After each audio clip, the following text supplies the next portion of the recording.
کہ رب ذوالجلال کے بعد سب سے بڑھ کر احسان کرنے والی ذات رسول اللہ صلی اللہ علیہ وآلہ وسلم کی ہے، مگر کیا کیجئے اس شخص کا کہ جو قرآن مجید فرقان حمید کو پڑھتا اور سکھاتا ہے آگے، مگر کسی رہنما کی رہنمائی کے بغیر، کسی مرشد، کسی ماہر قرآن اور استاذ کی رہنمائی کے بغیر جب کوئی شخص اس طرح کے معاملات کرتا ہے، پھر وہ قدم قدم پر ٹھوکریں کھاتا ہے۔ آپ ایک اور شخص کو دیکھیے، وہ قرآن مجید پڑھ کر معاذ اللہ ثم معاذ اللہ یہ نظریہ اپنا لیتا ہے کہ ثم معاذ اللہ انبیاء کرام علیہ الصلوۃ والسلام پہلے اللہ تعالیٰ کے نافرمان تھے، بہت سارے انبیاء نافرمان تھے معاذ اللہ، بعد میں توبہ رب ذوالجلال کے حضور کی تو ان کی توبہ کو قبول کر لیا گیا، اور اللہ تعالیٰ نے پھر سے ان کو عظمت و شان عطا فرما دی،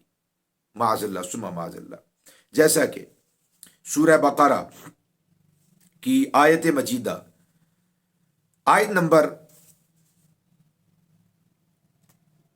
وَعَصَىٰ آدَمُ رَبَّهُ فَغَوَىٰ، اس آیت مجیدہ سے استدلال کرتے ہوئے بعض لوگوں نے یہ خیال کیا، اس کا ترجمہ یہ کیا، ظاہر ہے جن کے پیچھے کوئی استاذ نہیں ہے، رہنما نہیں ہے، مرشد نہیں ہے، کوئی ماہر قرآن موجود نہیں ہے جس کو علوم عقلیہ و نقلیہ پر دسترس ہو، جب اس استاذ کی رہنمائی کے بغیر پڑھیں گے تو اس طرح کی نافرمانیاں تو از خود کر دیں گے۔ اب بعض لوگ اس کا یہ ترجمہ کرتے ہیں جن کو نیا جنون اور شوق ہے کہ وہ قرآن مجید کو پڑھیں، مگر وہ کسی کو اپنا استاذ بنانا اپنے لیے ہتک سمجھتے، اب وہ اس کا ترجمہ یہ کرتے ہیں وَعَصَىٰ آدَمُ، آدم علیہ السلام نے نافرمانی کی، ربہ اپنے رب کی، فغوا لہذا گمراہ ہو گئے، معاذ اللہ ثم معاذ اللہ۔ یہ ہے ان لوگوں کا ترجمہ جن کا کوئی استاذ نہیں ہے اور کسی ماہر کی رہنمائی کے بغیر جنہوں نے یہ ترجمہ کیا، وہ یہ ترجمہ کرتے ہیں کہ حضرت آدم علیہ السلام نے اللہ تعالیٰ کی نافرمانی کی لہذا وہ گمراہ ہو گئے، جبکہ وہ شخص کہ جو ترجمہ قرآن پڑھے یا ترجمہ قرآن کرے مگر اپنے اکابرین، اپنے اسلاف، بزرگان دین کی روش اور ان کی تحقیقات کے مطابق جو ترجمہ کرتا ہے، اس کے ایمان میں مزید پختگی آتی ہے، اس کو جلا ملتی ہے۔ ہمارے اکابرین نے اس کا ترجمہ کیا وَعَصَىٰ آدَمُ رَبَّهُ فَغَوَىٰ، سیدنا حضرت آدم علیہ السلام سے اپنے رب کے حکم میں لغزش ہو گئی، اپنے رب کے حکم میں، اپنے رب کے حکم کو بجا لانے میں لغزش ہو گئی، جان بوجھ کر انہوں نے کوئی ایسا معاملہ نہیں کیا، ان سے لغزش ہو گئی، تو وہ جو مقصد چاہتے تھے فغوا اس کو نہ پا سکے۔ یہ ہے ہمارے اکابرین کا ترجمہ، اور پہلے ترجمے کے مطابق تو انسان دائرہ اسلام سے خارج ہو جاتا ہے جب وہ کسی نبی کی طرف گناہ کی نسبت کرتا ہے، نافرمانی کی نسبت کرتا ہے۔ انبیاء کرام علیہ الصلوۃ والسلام ہر طرح کے رذائل اور ہر طرح کی نافرمانی اور گناہوں سے محفوظ ہوتے، تو ان آیات طیبات کا ترجمہ کہ جہاں پر ایمان جانے کا خطرہ ہو، بالخصوص ان مقامات پہ اپنے اکابرین اور اپنے اسلاف کی تحقیقات کی روشنی میں ترجمہ کرنا چاہیے۔ اور اسی طرح سورہ اعراف کی آیت نمبر 190 کہ جب آپ تلاوت کرتے ہیں اور تلاوت کرتے ہیں اسلاف کی روش کو چھوڑ کر اور اسلاف کے طریقہ کار اور ان کی تحقیقات اور ان کے علم کو چھوڑ کر، تو یہ ان مقامات میں سے ایک مقام ہے سورہ اعراف آیت نمبر 190 کہ جہاں ایمان ہاتھ سے جانے کا خدشہ ہوتا ہے، بلکہ انسان اپنے ایمان سے ہی ہاتھ دھو بیٹھتا ہے۔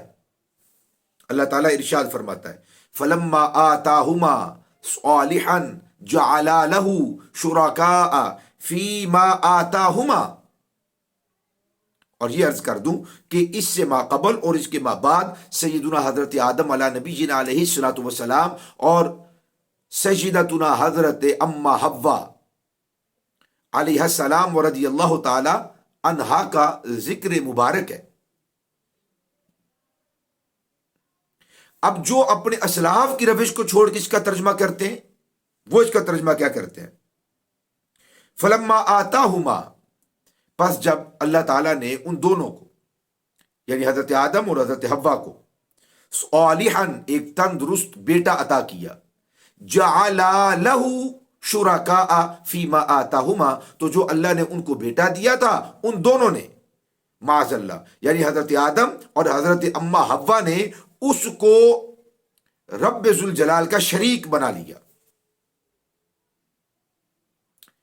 جب آپ محض ترجمہ پڑھیں گے، آپ کی نظر محض ترجمہ پر ہوگی اور پیچھے کو استاذ کو رہنما نہیں ہوگا جو آپ کی رہنمائی کرے اور صحیح سمت کی طرف آپ کو لے کر جائے، تو دیکھیے معاذ اللہ ثم معاذ اللہ اس مقام پر جو ترجمہ کرنے والے ہیں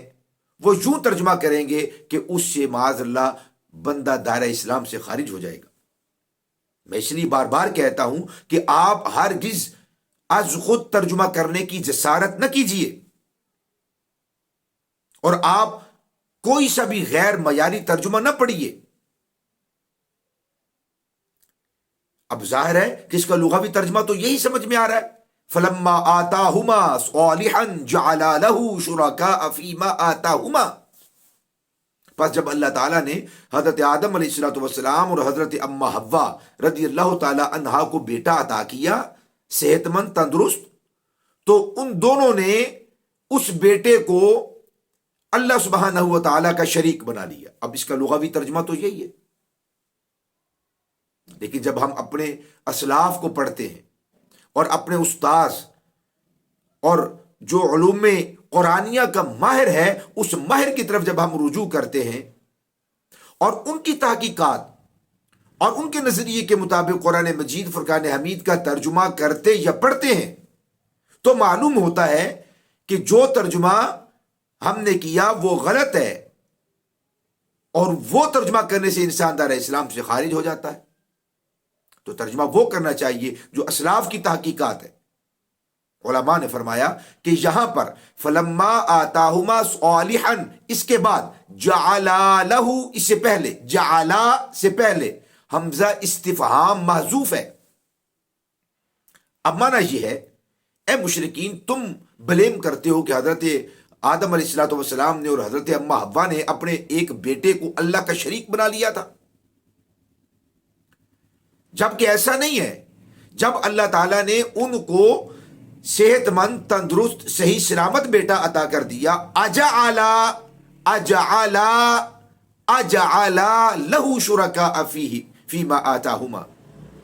تو کیا انہوں نے ان دونوں نے اس بیٹے کو اللہ تعالیٰ کا شریک بنا لیا تھا؟ یعنی یہاں پہ حمزہ استفہام معذوف ہے، اور یہ قرآن مجید میں اور کلام عرب میں اس کی سینکڑوں اور ہزاروں مثالیں ملتی ہیں۔ حمزہ استفہام یعنی سوالیہ، یہاں پہ انداز جو ہے وہ سوالیہ انداز ہے۔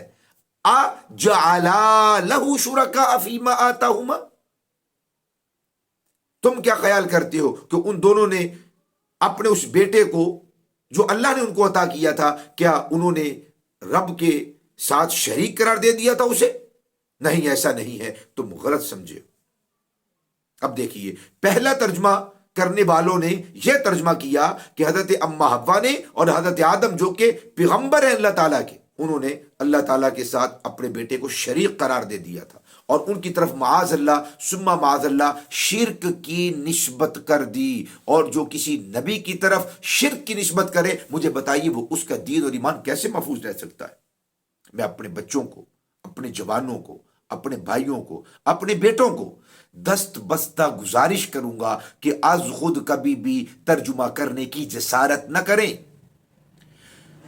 اور جن والدین کے بچے اس جسارت کے اندر مبتلا ہیں اور بے باکی کا مظاہرہ کرتے ہیں، ان کی ذمہ داری ہے، فرض عین ہے کہ ان کے قبلے کو درست کریں اور انہیں کسی عالم کے پاس، عالم ربانی کے پاس ان کو لے جائیں تاکہ وہ ان کی تشنگی کو پورا کر سکے اور ان کو سیراب کر سکے۔ اسی طرح معاذ اللہ وہ لوگ کہ جو محض لغوی ترجمہ دیکھتے ہیں، ظاہری ترجمہ دیکھتے ہیں، تو یہاں تک بے باکی کر دیتے ہیں اور یہاں تک جسارت کر دیتے ہیں، کہتے ہیں دیکھو جی معاذ اللہ ثم معاذ اللہ، شیطان نے نافرمانی کی تھی تو اللہ تعالیٰ نے ان کو جنت سے نکال دیا، معاذ اللہ حضرت آدم علیہ السلام نے بھی نافرمانی کی تو اللہ نے ان کو بھی تو جنت سے نکال دیا تھا، شیطان کو بھی جنت سے نکالا، حضرت آدم علیہ السلام کو بھی جنت سے نکالا۔ شیطان کے بارے میں اللہ تعالیٰ نے سورہ حجر کی آیت نمبر 34 میں فرمایا فَاخْرُجْ مِنْهَا فَإِنَّكَ رَجِيمٌ، بس نکلو اس جنت سے، نکلو، فَإِنَّكَ رَجِيمٌ، بس بے شک تم تو ہو ہی مردود۔ اور سورہ بقرہ کی آیت نمبر 39 میں اللہ تعالیٰ نے حضرت آدم علیہ السلام اور ان کی زوجہ اور ان کی صلب اور پشت میں موجود ان کی جمیع اولاد سے یہ حکم انہیں ارشاد فرمایا۔ اللہ تعالیٰ فرماتا قُلْ نَهْبِطُوا مِنْهَا جَمِيعًا، ہم نے فرمایا کہ اتر جاؤ اس جنت سے تم سب کے سب، تو بالیقین شیطان کو بھی جنت سے نکالا اور حضرت آدم علیہ السلام کو ان کی ذریت جو ان کی صلب کے اندر تھی ان کو بھی جنت سے نکالا، مگر دونوں کے نکالنے میں فرق ہے، اور قرآن کا اسلوب بتلا رہا ہے کہ فرق ہے۔ شیطان کو نکالا نافرمانی کے سبب سے، اور سیدنا حضرت آدم علیہ السلام کو جنت سے اترنے کا جو حکم دیا تو وہ اس وجہ سے نہیں کہ معاذ اللہ انہوں نے کوئی نافرمانی کی تھی، کوئی گناہ کا کام کیا تھا، نہیں، ایسا نہیں ہے۔ کیوں نکالا؟ تاکہ وہ وعدہ پورا ہو جو اللہ تعالیٰ نے حضرات ملائکہ سے فرمایا تھا، قال انی جاعل فی الارض خلیفہ، میں زمین میں اپنا خلیفہ بنانے والا۔ اسے نکالا تو دھتکار کر، رجیم کر کے، مردود کر کے، اور حضرت آدم علیہ السلام پر کوئی غضب نہیں کیا، اللہ تعالیٰ کو ناراض نہیں ہوا، کسی ناراضگی کی وجہ سے، غضب کی وجہ سے اللہ تعالیٰ نے ان کو جنت سے نہیں اتارا، اسے نکالا اور آپ کو اترنے کا حکم دیا، اسے مردود کر دیا، وہ جنت میں نہ جا سکے گا۔ اور حضرت آدم علیہ السلام اللہ کے نبی ہیں، پیغمبر ہیں، وہ جنتی تھے اور جنت میں جائیں گے اپنی اس اولاد کے ساتھ کہ جنہوں نے اللہ سبحانہ و تعالی کی ذات پر ایمان لایا ہوگا اور جو اس کے تقاضے ہیں ان تقاضوں کو پورا کیا ہوگا، تو حضرت آدم علیہ السلام اپنی اولاد کے ساتھ جنت میں تشریف لے جائیں گے۔ معاذ اللہ اگر آج خود ترجمہ پڑھیں گے اور مفہوم اخذ کرنے کی جرت کریں گے اور یہ جسارت کریں گے اور یہ بے باکی دکھائیں گے تو کیا نقصان ہوگا؟ سب سے بڑا نقصان یہ ہوگا کہ انسان دائرہ اسلام سے خارج ہو سکتا ہے۔ مال کا نقصان ہے آپ کی نظر میں، دولت کا نقصان ہے، باغات کا نقصان ہے، جان اور عزت اور آبرو کا نقصان ہے، تو کیا دین چلا جائے تو کوئی نقصان نہیں؟ ایمان سے بندہ ہاتھ دھو بیٹھے تو کوئی نقصان نہیں؟ معاذ اللہ ثم معاذ اللہ کوئی بندہ اللہ کا گستاخ ہو جائے تو کیا یہ کوئی نقصان نہیں؟ انبیاء کا گستاخ ہو جائے تو کیا یہ کوئی نقصان نہیں؟ خدا کی عزت کی قسم سارے نقصانوں سے بڑھ کر نقصان ہے گستاخی کرنا، اس سے بڑا کوئی نقصان نہیں ہے، اس سے بڑا کوئی خسران نہیں ہے، اس سے بڑی کوئی خباثت نہیں ہے، اور اس سے بڑی کوئی نامرادی نہیں ہے۔ تو جو ہمارے بیٹے آج خود ترجمہ کرنے کی جسارت کرتے ہیں ان سے پھر ایک مرتبہ دست بستہ گزارش ہے کہ آج خود کبھی بھی اس وسیع و عریض میدان کے اندر نہ پڑے، یہ بحر بے کنار ہے،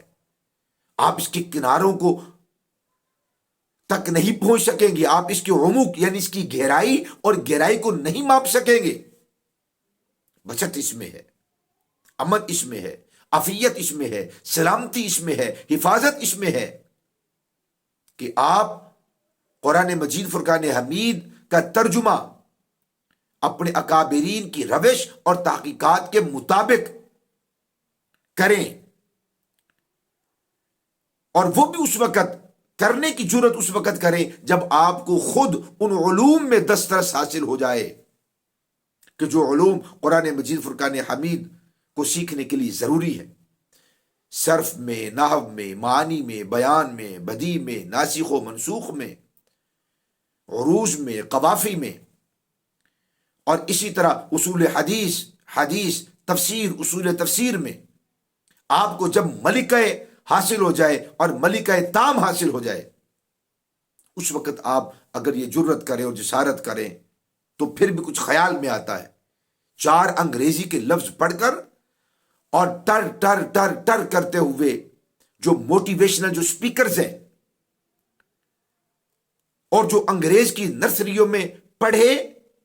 پلے اور بڑے ہیں، ان لوگوں کو سن کر اگر آپ قرآن کا ترجمہ کرنے کی جرت کریں گے تو اس طرح کی کئی غلطیوں کا امکان موجود ہے۔ اللہ تعالی ہمیں محفوظ فرمائے۔ جب قرآن از خود پڑھیں گے پھر ایسی غلطیاں تو ہوں گی، جیسا کہ فلما رأى الشمس فلما رأى القمر بازغا قال هذا ربی، پھر اگلی آیت میں فلما رأى الشمس بازغة قال هذا ربی، جیسا کہ سورہ انعام آیت نمبر 77 اور 78 میں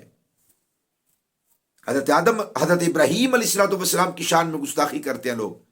کہ حضرت ابراہیم علیہ السلام نے اپنی قوم سے کہا تھا جب انہوں نے چاند کو طلوع ہوتے ہوئے دیکھا، جب انہوں نے سورج کو طلوع ہوتے ہوئے دیکھا تو انہوں نے کہا قال ھذا ربی، یہ ہے میرا رب۔ معاذ اللہ ثم معاذ اللہ، یعنی حضرت ابراہیم علیہ السلام کی طرف شرک کی نسبت کر رہے ہیں کہ دیکھو انہوں نے کہا تھا کہ یہ میرا رب ہے۔ اب ترجمہ تو یہی ہے، اگر آپ لغوی ترجمے کی بات کریں گے، اردو ترجمے کی بات کریں گے اور ان علوم کو پس پشت ڈال دیں گے کہ جن علوم کا پاس ہونا فرض ہے، ضروری ہے، تو پھر اس طرح کی ٹھوکریں کھائیں گے۔ معاذ اللہ، ایک جلیل القدر پیغمبر، عظیم الشان پیغمبر، حضور کے جد اعلیٰ سیدنا حضرت ابراہیم علیہ نبی علیہ السلام کی طرف شرک کی نسبت کر دی، جبکہ یہاں پر بھی قالا کے بعد ہذا سے پہلے حمزہ استفہام معذوف ہے۔ فلما رأى القمر بازغا قال هذا ربی ای قال اهذا ربی، جب سورج طلوع ہوا اس کو دیکھا، چاند جب طلوع ہوا چڑھا اسے دیکھا تو فرمایا اهذا ربی، کیا یہ ہے میرا رب؟ اور جب وہ ڈھل گیا، طلوع ہونے کے بعد جب وہ ڈھل گیا تو فرمایا اهذا ربی، کیا یہ ہے میرا رب؟ اور جب سورج طلوع ہونے کے بعد ڈھل گیا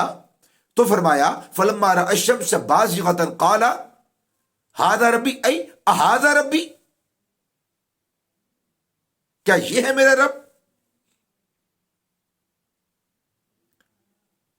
تو یہاں پر بھی حمزہ استفہام موجود ہے، مطلب یہ تھا کہ یہ میرا رب نہیں ہو سکتے، نہ سورج میرا رب ہو سکتا ہے، نہ چاند میرا رب ہو سکتا ہے،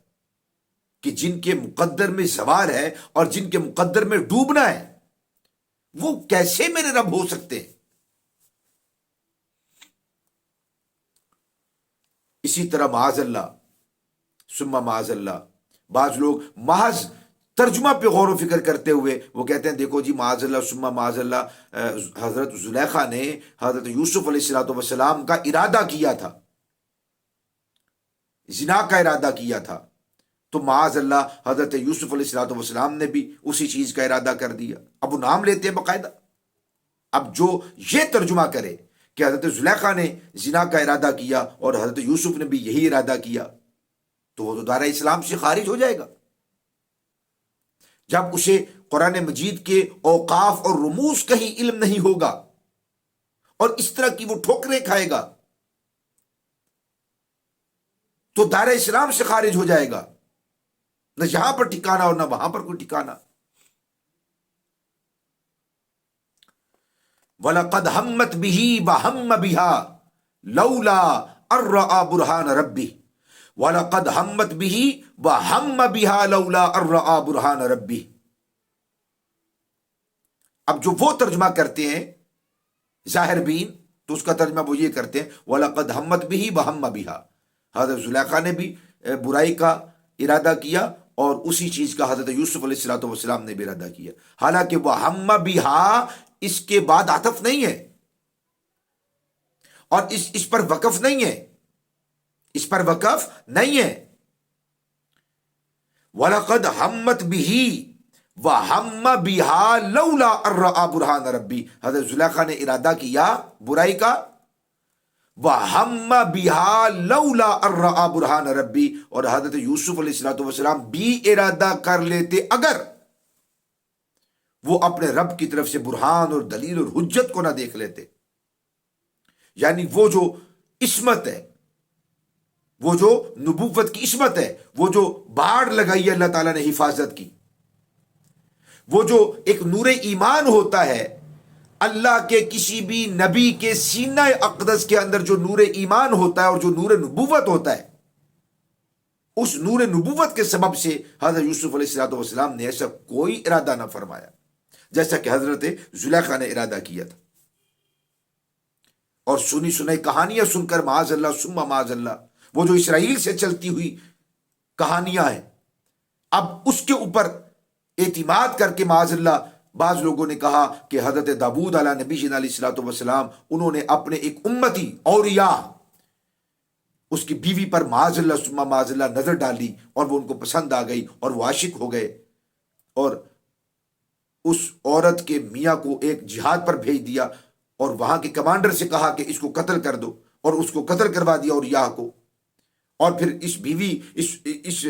مجاہد کی بیوی کے ساتھ حضرت داؤد علیہ نبی علیہ الصلوۃ والسلام نے زور زبردستی بادشاہ ہونے کے سبب سے شادی کر لی، معاذ اللہ ثم معاذ اللہ۔ تو انبیاء کرام علیہ الصلوۃ والسلام کی طرف معاذ اللہ بدکاری کی نسبت، گناہ کی نسبت دائرہ اسلام سے انسان کو خارج نہ کرے گی تو کیا ہے؟ بعض لوگوں نے نبی اکرم صلی اللہ علیہ وسلم کی طرف گناہوں کی نسبت کی، جبکہ ہمارے آقا مولا امام الانبیاء صلی اللہ علیہ وسلم ہر طرح کے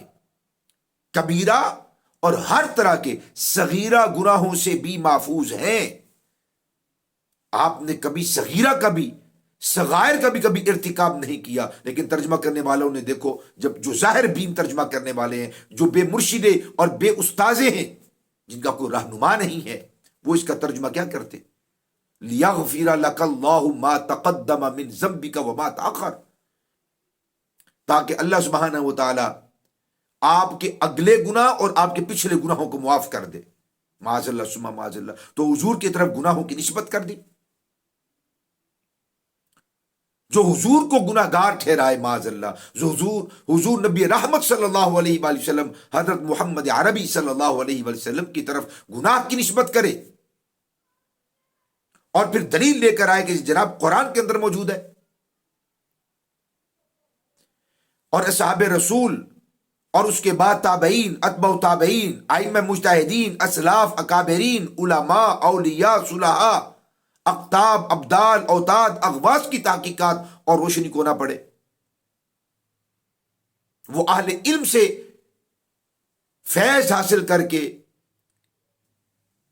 اہل علم سے فیض حاصل نہ کرے اور قرآن کا ترجمہ کرنے لگے، وہ اپنا بھی ایمان سے ہاتھ دھوئے بیٹھے گا، اور معاذ اللہ ثم معاذ اللہ اوروں کے لیے بھی ضلالت و گمراہی اور کفر کا سبب بن جائے گا۔ اور اگر کسی نے معاذ اللہ ثم معاذ اللہ ایسا کوئی ارتکاب کیا تو اس کے لیے دائمی ٹھکانہ ہے جہنم کا۔ بعض نے کہا معاذ اللہ حضور پہلے گمراہ تھے، ظاہری ترجمہ کرتے وَوَجَدَكَ ضَالًّا، حضور ہدایت سے بٹک گئے، معاذ اللہ گمراہ ہو گئے، سیدھا راستہ ان پر مخفی ہو گیا، پوشیدہ ہو گیا، اور آپ بھٹک گئے سیدھے راستے سے، معاذ اللہ ثم معاذ اللہ۔ جی دلیل کیا ہے؟ کہتے ہیں قرآن دلیل ہے، وَوَجَدَكَ، اور آپ کو، اس نے آپ کو پایا، ضَالًّا، گمراہ، فَهَدَىٰ، پس اس نے پھر آپ کو سیدھے راستے کی طرف رہنمائی کی۔ اب جو ظاہری ترجمہ کرے گا، لغوی ترجمہ کرے گا، اساتذہ کی تحقیقات کے بغیر ترجمہ کرے گا، تو میرا وہ بیٹا، میرا وہ بھائی، میرا وہ دوست، میرا وہ جگری، میرا وہ دل کا پارا، اس کا ایمان پارا پارا ہو جائے گا، اس کا ایمان ٹکڑے ٹکڑے ہو جائے گا، اور دائرہ اسلام سے وہ خارج ہو جائے گا۔ امت کا اجماع ہے اس بات پر کہ حضرت محمد مصطفیٰ صلی اللہ علیہ وسلم ہر طرح کے صغائر، ہر طرح کے کبائر سے محفوظ ہیں، اور زندگی میں کبھی ایسا نہیں ہوا کہ آپ ہدایت کے راستے سے بھٹک گئے ہو۔ محض تھوڑے سے لفظ پڑھ لینے سے اور تھوڑی سی عربی جان لینے سے اگر کوئی بندہ یہ سمجھے کہ میں قرآن مجید کا ترجمہ کر سکتا ہوں، یہ اس کی خام خیالی ہے۔ بعض لوگوں نے اس کا ترجمہ یہ کیا سورہ جن کے آیت نمبر 3 کا، وَأَنَّهُ تَعَالَى جَدُّ رَبِّنَا، معاذ اللہ، اب اس کا جد کہتے ہیں دادا کو، جد کہتے ہیں نانا کو، تو بس تھوڑی سی ماڑی موٹی عربی آتی تھی اور اس کا ترجمہ یہ کر دیا، وَأَنَّهُ تَعَالَى جَدُّ رَبِّنَا، جد ربنا، اور ہمارے رب کا دادا، ہمارے رب کا دادا بلند و بالا اور بڑی عظمتوں والا اور بڑی شانوں والا ہے۔ معاذ اللہ، نبی اکرم صلی اللہ سبحانہ و تعالی کے لیے دادا ثابت کر دیا کہ جد دادا کو کہتے ہیں، جد نانا کو کہتے ہیں، یعنی خاندان اور کنبہ اور قبیلہ ثابت کر دیا اللہ سبحانہ و تعالی کے لیے۔ دلیل کیا ہے جی؟ وَأَنَّهُ تَعَالَى جَدُّ رَبِّنَا، دیکھو بھائی جد کا ذکر آ گیا، جد ربنا، ہمارے رب کا دادا، معاذ اللہ ثم معاذ اللہ۔ اب تھوڑی سی عربی جس کو آتی ہے، وہ لغت پر تھوڑا سا مطلع ہے، اب جب وہ اس کا ترجمہ کرے گا، وہ تو اس طرح کی کتنی بڑی ٹھوکر کھائے گا، دائرہ اسلام سے خارج ہو جائے گا۔ حالانکہ اس کا یہ معنی نہیں ہے، اس کا معنی تو یہ ہے وَأَنَّهُ تَعَالَى جَدُّ رَبِّنَا مَا اتَّخَذَ صَاحِبَةً وَلَا وَلَدًا، اور بے شک رب ذوالجلال کی ذات بلند و بالا ہے،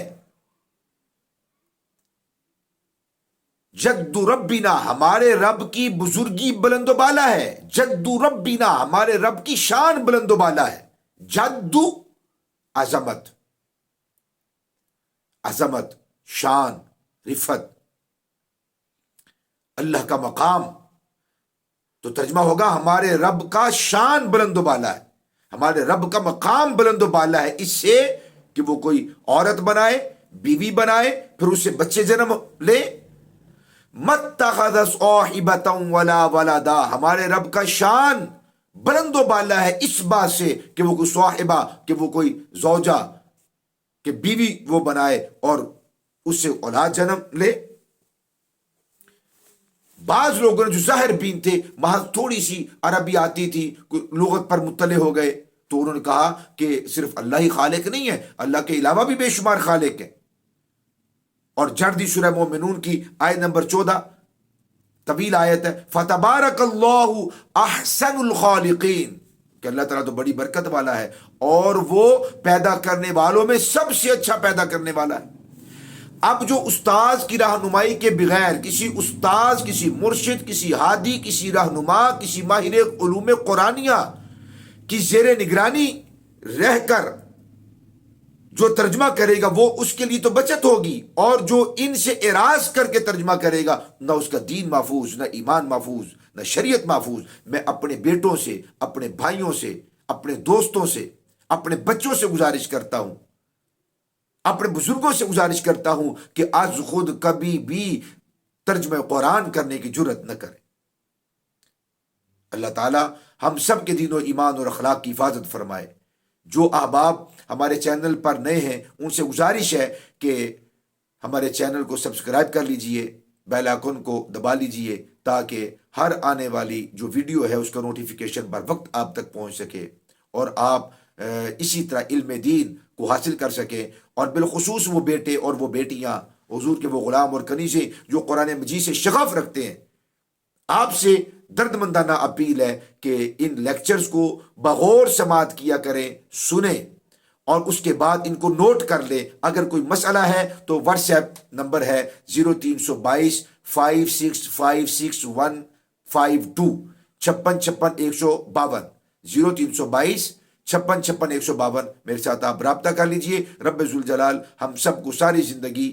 دین اسلام پر استقامت کے ساتھ رہنے کی توفیق نصیب فرمائے۔ السلام علیکم ورحمۃ اللہ وبرکاتہ۔